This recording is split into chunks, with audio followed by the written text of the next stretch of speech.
যোগাসনের balancing পোজগুলো মানে যেগুলো এক পায়ে বা এক হাতে ভর দিয়ে দাঁড়াতে হয় সেগুলো দেখতে কি অসাধারণ লাগে তাই না? মনে হয় যেন মাধ্যাকর্ষণ শক্তিকে এক মুহূর্তের জন্য হার মানানো হয়েছে। কিন্তু এই যে স্থিরতা, এই যে সৌন্দর্য, এর পেছনে কিন্তু লুকিয়ে আছে এক গভীর বিজ্ঞান। চলুন আজ আমরা সেই ব্যাপারটাই একটু সহজ করে বুঝে নিই।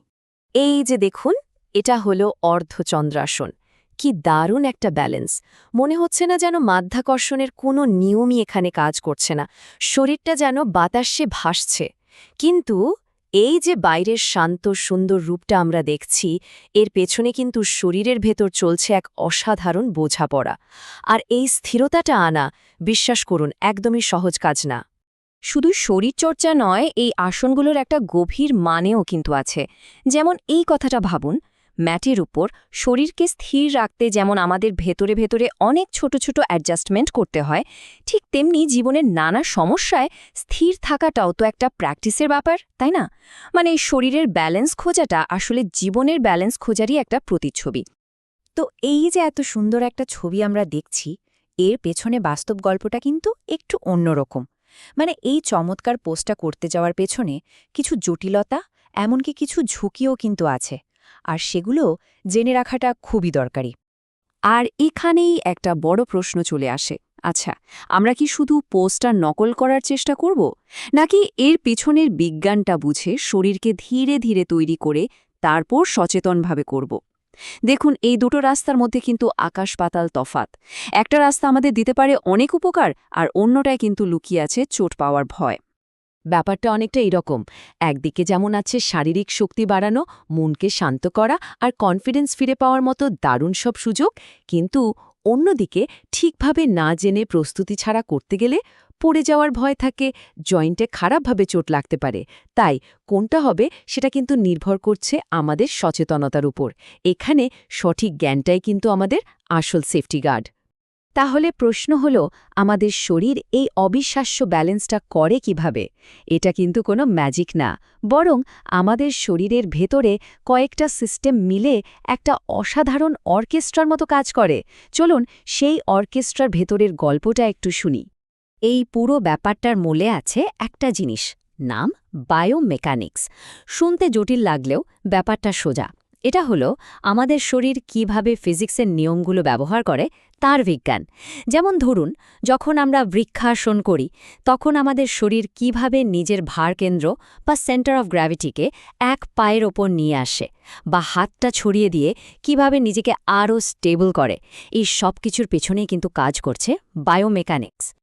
আসলে আমাদের শরীরের এই ব্যালেন্সটা দাঁড়িয়ে আছে মূলত তিনটা সিস্টেমের একটা পারফেক্ট টিমওয়ার্কের ওপর। ভাবুন তো, আমাদের হাড় আর পেশিগুলো হলো একটা বিল্ডিংয়ের ফ্রেম, আমাদের মস্তিষ্ক বা ব্রেইন হলো সেই বিল্ডিংয়ের কন্ট্রোল রুম, আর আমাদের কানের ভেতরে থাকা ভেস্টিবুলার সিস্টেমটা হলো একটা সুপার সেন্সিটিভ সেন্সর। ওটা কন্ট্রোল রুমকে মানে ব্রেইনকে কন্টিনিউয়াসলি সিগন্যাল পাঠায় যে শরীরটা সোজা আছে না কাত হয়ে পড়ছে। যখন এই তিনজনের মধ্যে কমিউনিকেশনটা নিখুঁত হয়, তখনই আমরা স্থির থাকতে পারি। যেমন এই পোস্টার দিকে তাকান, এখানে শুধু কিন্তু মাসল পাওয়ারের খেলা চলছে না, একই সাথে ব্রেইন অনবরত শরীরের পজিশন বুঝতে চেষ্টা করছে, কানের ভেতরের সিস্টেমটা ব্যালেন্স ধরে রাখতে হেল্প করছে, আর মাসলগুলো সেই সিগন্যাল পেয়ে ছোট ছোট অ্যাডজাস্টমেন্ট করে চলেছে। এটাই হলো ওই তিনটা সিস্টেমের একসাথে কাজ করার একটা দারুণ উদাহরণ। আচ্ছা, বিজ্ঞানটা তো না হয় বোঝা গেল, কিন্তু আসল জীবনে মানে প্র্যাকটিসের সময় আমরা কি করব? চলুন এবার সেদিকে যাওয়া যাক। আর এখানে সবচেয়ে জরুরি বিষয় হলো নিজের শরীরের কথা শোনা, নিজের লিমিটটা বোঝা। এই চারটা কিন্তু খুব খুব জরুরি। দেখুন, ভার্টিগোর মতো সমস্যা থাকলে তো ব্যালেন্সিং সিস্টেমটাই ঠিকমতো কাজ করে না। আবার হাই ব্লাড প্রেশার বা জয়েন্টের সমস্যা থাকলে এই পোজগুলো শরীরের উপর বাড়তি চাপ তৈরি করতে পারে। সোজা কথায়, যদি এমন কোনো শারীরিক কন্ডিশন থাকে যেটা ব্যালেন্স বা ব্লাড প্রেশারকে এফেক্ট করে, তাহলে কিন্তু এই ধরনের আসন করার আগে অবশ্যই একজন এক্সপার্টের সাথে কথা বলে নেওয়া উচিত। যোগের দুটো খুব সুন্দর কথা আছে, এখানে সেগুলো একদম খেটে যায়। একটা হলো অহিংসা, মানে নিজের শরীরের উপর জোর-জুলুম না করা। আর আরেকটা হলো স্বাধ্যায়, মানে নিজেকে জানা, নিজের শরীরকে বোঝা। এর মানেটা কি? এর মানে হলো কষ্ট করে জোর করে একটা পোজ করার চেষ্টা না করে বরং শান্ত হয়ে নিজের শরীরের কথা শোনা। আসল প্র্যাকটিস কিন্তু নিজের লিমিটকে সম্মান করা, জোর করে সেটা পার করার চেষ্টা করা নয়।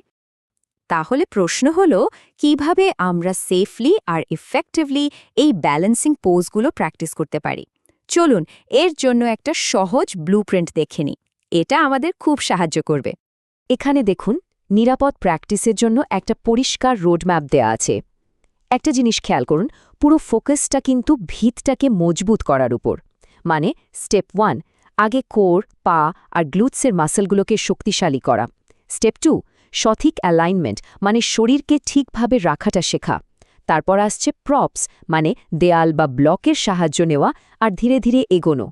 আর হ্যাঁ, পুরো সময়টার শ্বাস-প্রশ্বাসটা নর্মাল রাখা। এই স্টেপগুলো ফলো করলে ব্যালেন্সটা কিন্তু শুধু সেফ হবে না, অনেক বেশি কাজেও দেবে। এই ছবি দুটো একবার দেখুন তো। এখানে আসল ব্যাপারটা কিন্তু কে কত বেশি ঝুঁকেছে সেটা নয়। আসল ব্যাপার হলো কার অ্যালাইনমেন্ট বা শরীরের পজিশনটা ঠিক আছে। অ্যালাইনমেন্ট ঠিক থাকলে চোট লাগার ভয় যেমন কমে যায়, তেমনি পোস্টার পুরো বেনিফিটও পাওয়া যায়। তো আলোচনার প্রায় শেষ দিকে চলে এসছি আমরা। চলুন এই যে এত প্র্যাকটিক্যাল টিপস নিয়ে কথা হলো, সেগুলোকে আবার যোগের মূল ফিলসফির সাথে একটু জুড়ে দিই। কারণ যোগ তো শুধু কিছু শারীরিক ব্যায়াম নয়, তাই না? পতঞ্জলির যোগ সূত্রে একটা অসাধারণ কথা আছে, স্থির সুখম আসনম। এর মানে কি? মানে হলো একটা আদর্শ আসন বা পোজ সেটাই যেখানে স্থিরতা আর স্বাচ্ছন্দ্য দুটোই একসাথে থাকবে। ভাবুন তো, একটা ব্যালেন্সিং পোজে যদি শরীর থরথর করে কাঁপে বা নিঃশ্বাস আটকে আসে, তাহলে সেখানে স্বাচ্ছন্দ্য বা সুখাম কই? যোগের আসল লক্ষ্যই হল শক্তি আর আরামের মধ্যে এই পারফেক্ট ব্যালেন্সটা খুঁজে বের করা। তাই শেষে এসে একটাই প্রশ্ন ভাবার জন্য থেকে যায়, আমাদের আসল লক্ষ্যটা কি? নিখুঁতভাবে ফাইনাল পোজটা করে ফেলা, নাকি ওই পোজটা করার চেষ্টা করতে গিয়ে শরীর আর মনের মধ্যে যে ব্যালেন্সটা আমরা খুঁজে পাই সেটাকে উপভোগ করা?